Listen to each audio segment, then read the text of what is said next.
নমস্কার, hello, welcome to মেঘাস lifestyle. তো এখন সকাল সকাল সবাইকে সুপ্রভাত। ঘুম থেকে উঠে ফ্রেশ হয়ে একটা বাদাম নিয়ে ভেজানো ছিল আগের দিন, খেয়ে নিলাম। পুজো হয়ে গেছে, একটু বসে বাদামগুলো খেয়ে তারপর স্নান টান করবো। স্নান করে এলাম, অনেকটাই বেলা হয়ে গেছে।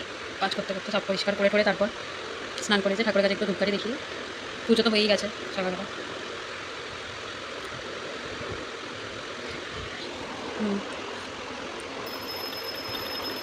ঠাকুরের নাম করে একটু জপ করে মার করে।